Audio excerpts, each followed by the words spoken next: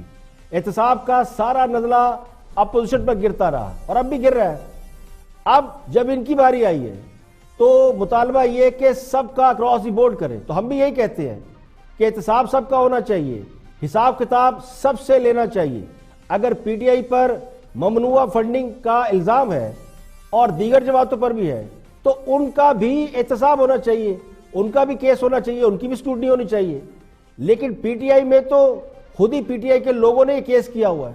تحریک انصاف کے فاؤنڈر ممبر اکبر ایس بابت, ان کا یہ الزام ہے کہ جو چندہ یا فنڈ بیرون ملک سے آیا وہ کئی ادھر ادھر کر لیا گیا. تو سیاسی جماعتوں کو ان کے چاہنے والے خواہ وہ اندرون ملک ہو یا بیرون ملک ہو پارٹی رن کرنے کے لیے فنڈ دیتے ہیں, بلکہ سیاسی جماعتیں فنڈز کے لیے باقاعدہ کمپین چلاتی ہیں, پارٹی چلانے کے لیے چندے مانگے جاتے ہیں. لیکن اس کا حساب کتاب اور انہیں ٹرانسپیرنٹ رکھنا یہ پارٹی کی اپنی ذمہ داری ہوتی ہے. اور پی ٹی آئی پر اس وقت یہی کیس زیر سماعت ہے جو الیکشن کمیشن میں چل رہا ہے کہ معاملہ ٹرانسپیرنٹ نہیں ہے. خود اسٹیٹ بینک نے یہ اسٹیٹمنٹ دیا ہوا ہے, آن ریکارڈ ہے, کہ بہت سے کیس ہیں, کوئی 1.5 درجن کے قریب ایسے اکاؤنٹ ہیں جو کہ فیک ہیں. اس کے برعکس پی ٹی آئی کے پارلیمانی سیکرٹری اب یہ مطالبہ کر رہے ہیں کہ الیکشن کمیشن دیگر جماعتوں کی بھی ساتھ ہی تحقیقات کرے, یعنی ایک ساتھ تحقیقات کرے. تو یہ ممکن نہیں, جس کی اسکروٹنی کا عمل ابھی جاری ہے تو میرے خیال میں وہ پہلے مکمل ہونا چاہیے کیونکہ وہ بالکل کیس فائنل مراحل میں ہے. اس کے بعد جو دوسری جماعتیں ہیں ان کی بھی اسکروٹنی ہونی چاہیے.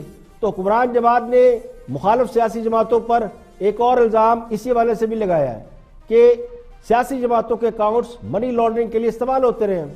تو یہ کام بھی حکومت کا ہے کہ منی لانڈرنگ کے تصدیق شدہ ثبوت عدالتوں کو دے. الیکشن کمیشن عدالتی فیصلے کی روشنی میں کارروائی کر سکتا ہے. اسکروٹنی کمیٹی صرف یہ دیکھ سکتی ہے کہ سیاسی جماعت نے اپنا حساب کتاب ٹھیک رکھا, ٹرانسپیرنٹ رکھا اور الیکشن کمیشن کے قوانین کے مطابق پارٹی ایکٹ کی کہیں خلاف ورزی تو نہیں کی. آج کے لیے اتنے ہی, کل پھر حاضر ہوں گے مزید خبروں, تبصروں, تجزیوں کے ساتھ. پروگرام اختلاف رائے سے افتخار کاظمی کو اجازت دیجیے. اپنا بہت بہت خیال رکھیے.